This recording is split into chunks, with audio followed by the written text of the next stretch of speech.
So where we was, we spoke about Shuvavim, we explained why dafka now, נכון?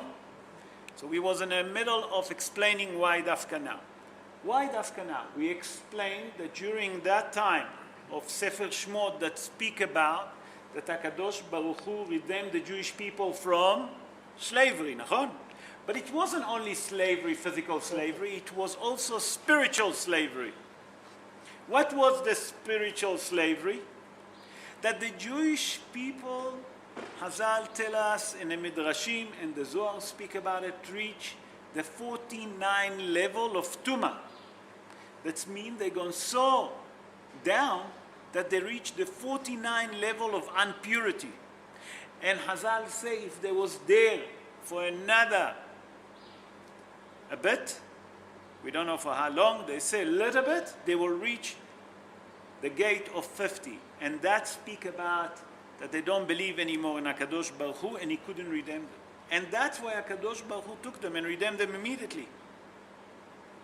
So come Shuvavim to tell us that that's the time that HaKadosh Baruch Hu redeemed our fathers from Egypt. I'm giving you a second chance to do atonement. The Midrash Rabbah on Sefer Bereshit says something very interesting.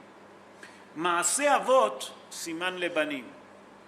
What it means, Maaseh Avot Siman Lebanim? Whatever happened with the father, it's a sign to you as a children. And here Hazal says a very nice idea. He said, look what happened to your fourth father during that time. When HaKadosh Baruch Hu took the Jewish people from Egypt, and while they was in Egypt, he prepared them, and it took him 49 days until he cleansed them. They was really down in a tumah, down under. But every day he cleansed them until they reached the 50th day. What's happened on the 50th day? Giving him the Torah. They received the Torah. There is no higher level than that. Come Hazal and tell us, remember what's happened with your fathers. There is another chance I'm giving you. When is it? Those 6 weeks between Shmot and Mishpatim that you can do atonement. And some of the Kabbalistic rabbi compare, about I listen to that, those 6 weeks to the weeks of Elul and Tishrei. That means Rosh Hashanah and Tishrei. That means we got another chance to do atonement. Atonement for what? We have to understand that. We're speaking about atonement, it's all not. But atonement for what we can do in those 6 weeks. So Hazal explained like this. On a week of Shmot, you do atonement for Tikkun HaBrit. Everyone understand what is Tikkun HaBrit? Stephen, are you going to help me? So it's seminal emission. That means wasting seed. It's mainly for the men. A person during the week of Shmot can do atonement for it. In a week of Parashat Vayera, a person can do atonement for Nida. Everyone understand what is Nida, or should I explain? Nida is when the male or the husband go with a non-pure woman. What does it mean? Not necessary that he's not married. He can bury you to his wife. But there is certain times of the month, they have to separate, and then the woman have to go to the mikveh. And if he didn't done it, it's a negative command from the Torah. The third one that we can do atonement, it's in Parashat Bo. It's atonement for the sin to be with a Gentile woman.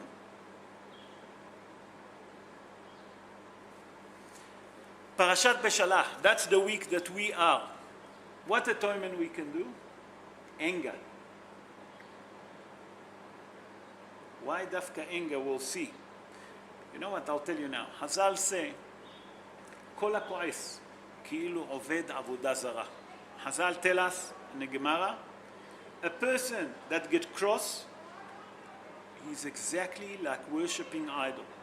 Now I want to see one here that tell me that he doesn't get cross, doesn't get angry. Who doesn't get cross? All of us. So this week of Parashat Beshalach, we have to work on that character trait. To try to conquer that character trait of anger. The next comes Parashat Yitro. That's next week. Parashat Yitro, it's for the sin of arrogancy and proud. What caused arrogancy and proud? Anyone know?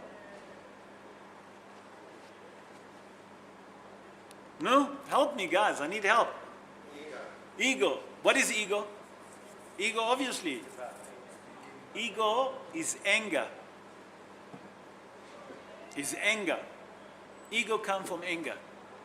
I'm better than you. Do you understand what I'm saying? And anger comes from ego. They work together, hand by hand. The last one that we can work, and that's in Parashat Mishpatim, we can do atonement for the negative command that we have in the Torah, the all negative command from the Torah, if you look, Kibud Avayim, honoring your parents.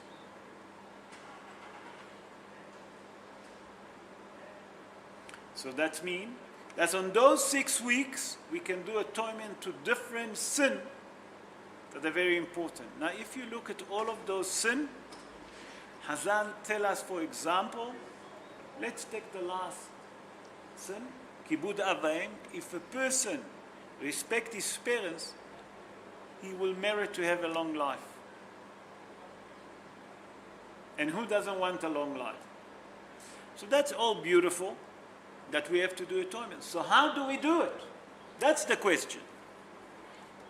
Anyone have any idea? Stephen? No? Explain to me. So I'm going to bring 2 different examples how we can do it. I'm going to start what the mystical rabbis say, what it's written in the holy books. Mystical rabbi is the Kabbalistic rabbi. I hope that everyone understands. And the Kabbalistical rabbi explained that for every avera that you do, you have to have ta'anit. Ta'anit is fasting. Now, for example, a person that committed murder have to fast for 1,110 fast. You're laughing. I'll be more lenient now. There's another avera. The first avera that we spoke is keeping the covenant. You know, we spoke about the most important avera at the beginning, wasting seeds. You know, just for wasting seeds, how many fasts we have to fast? 84 fasts for one time. So our rabbi saw that none of us can stand on that. None of us can affect. And a matter of fact, it's impossible. For people like you and me, it's impossible. Because after Yom Kippur that we're fasting, we question mark. I want to see which one of you here after Yom Kippur sits and study a Gemara when Yom Kippur finish. One finger I want. Just one, not more. You know why? Because we're very weak, simple as that. And Hazal knew it. So Hazal tell us there is a different way. They're going to give us a different way to do it. How we can do it. And no one here can stand and say he never sinned.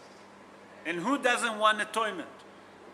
So Hazal saw that the generation become very weak. Our generation is very weak, unfortunately. And fasting is not for our league.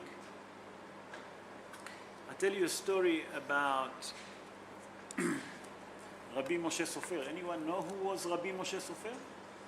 Hatam Sofer, the Hatam Sofer. You can't hear me, I'll speak louder. Hatam Sofer lived around 300 years ago.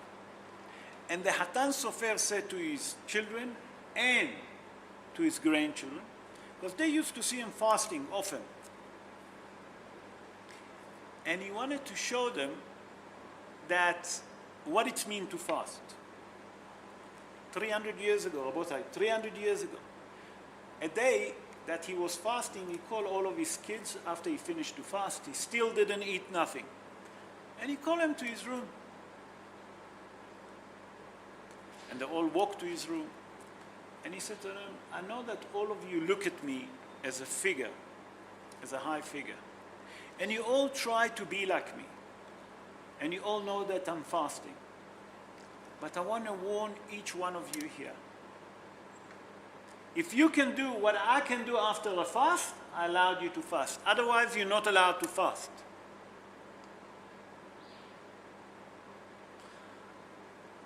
He took the table and he hit the table. He broke it to a half.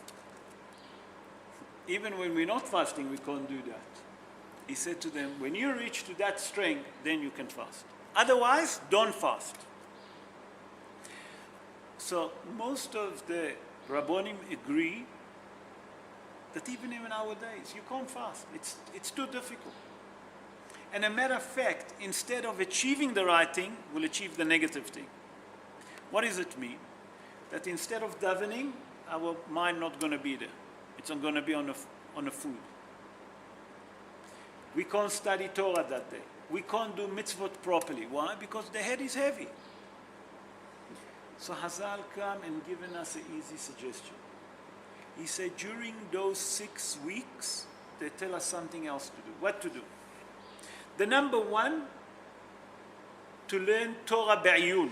What it means to learn Torah Be'ayun in depth. Like we do here on Shabbos. We take verse of the Parsha and we actually explain it to the depths, bring different mefarshim, and then we also go to the Gemarot, the oral Torah. That's called Torah in depth.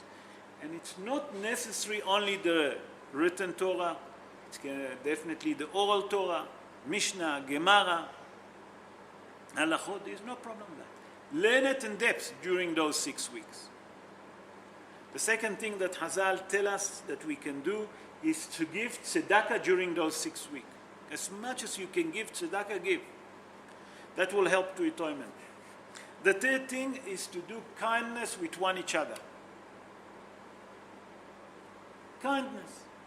A person needs help and you can help him. Don't charge him. Not everything for money. Akadosh Baruch Hu say, Ma'ani bechinam, afata bechinam. It doesn't cost you money, help. Nothing wrong. The fourth thing is to work on anger. That's very important, to work on the character trait of anger. The fifth one is arrogancy. Try not to be proud and arrogant. And the sixth one, that it's not less, that the person that Hazal tell us to do mitzvot bishlemutam. What it mean bishlemutam? When you do a mitzvah, do it in full. And what it mean doing a mitzvah in full? Any mitzvah do, it's not in full. Sometimes not. How often a person say a brocha and he doesn't remember if he say a brocha or not. He eats something, he's not sure. Did I say the brocha? I didn't. Then he doesn't even remember, well, what did I eat? Do I need to say bracha harona? Ala mihya? Bore nefashot? What kind of a bracha I have to say? So Hazal come and tell us, before you do any mitzvah, focus on it. Focus what you do. Avodat Hashem. When you daven, try to daven with full kavanah to HaKadosh Baruch Hu. That means that we have 6 weeks that we can change our decree. HaKadosh Baruch Hu given us another chance. Twice a year, Rabotai. Twice a year to do atonement. One in Chodesh Elul and Tishrei, you remember? And one, those 6 weeks of Shmot, Va'era, Bo, Beshalach, Yitro Mishpatim. Who doesn't want it? And just a small thing, Rabotai, if you can't really learn a lot, grab another 5 minutes, just more 5 minutes, and say a capital of Tehillim. Add up another capital. You say 3, do another one. Learn halacha. 1 halacha a day, but in depth. to understand what's standing behind it. And Be'ezrat Hashem, I'm going to try and do, because today I spoke to our friend Spencer, and he asked me why we don't do something about Netilat Yadayim. Nachon, Mr. Spencer? And I'm sure that you're going to be also interested. We done a show about Netilat Yadayim once before, but I think that I'm going to do it a bit with more depth. I'm going to try and to prepare it, please God, for next week. But if not for next week, the following week before, just to understand what is a mitzvah. For example, we wake up in the morning. What the first thing that a person should do? Small. And how he should do it. Because many people have the wrong concept about Netilat Yadayim. Because many people think that there is Netila Lesirugim. Netila Lesirugim, it means that you pour 1, 2, 1, 2, 1, 2. It's not on every Netila like this. There is only certain Netilot that you do that, certain thing. When a person go out of the toilet, after he finished to be in the toilet, what kind of a Netila? How long he have to say the brocha after that? You follow what I'm saying? Birkat Asher Yatzar. I don't know how you say Asher Yatzar in English. There is a special English. Who has created? The blessing of who has created. Everyone know about it, nachon? How does that blessing work? How long, if you forgot to say it after you've been in the toilet, how time space you have that you can say it? And what's happened if you need to go again to the toilet? And then when you came out of the toilet, you say, wait a minute, V'achabiki. I didn't say on the first time that I've been, previously, I didn't say the brocha. How does it work? And that's called just to learn a little bit in depth to understand. Not just to learn the brocha, like a parrot. To understand what's hiding behind the mitzvah that we're doing. And Be'ezrat Hashem will try and do it. So Rabotai, let's summarize. We are now in very important weeks. Left another 2.5 weeks. We can get atonement for all different sins that we done. And no one here can stand up and say he doesn't sin. Because Hazal tell us, En tzaddik ba'aretz asher ya'aseh tov velo yahtad. There is no such thing. That even a righteous person not going to sin. So all of us need atonement. Let's take a little bit on ourselves during whatever left from these 2 weeks. Another capital of Tehillim. It will help not only us, it will help the entire Jewish people all over the world. I don't know if you hear about what's happened in China. I'm sure that you all well know. But you know that they're talking about that it was a cruise from Japan. And there is 14 Jewish people on that board. So what the chances that they're going to come over that plague? I call it a plague. There's no other word to it. In China alone, over 400 people die, and they're talking about averaging, okay, over 25 to 30,000 people that have that sickness. It's beyond understanding. God forbid. So if we can say another capital of Tehillim, we can say the brocha with focusing. What am I saying? I need to focus on my brocha in the morning. I need to focus on my brocha in lunchtime, in supper. To say everything properly. I'm davening. I'll daven with full kavanah to HaKadosh Baruch Hu. I'm learning halacha a day. Let me learn it in depth to understand that. And then, Be'ezrat Hashem, HaKadosh Baruch Hu will have mercy on us and will erase all our sin and will write us, please God, that we will merit to see Mashiach Tzidkenu speedily in our day. Amen. Ken Yeh Ratzon.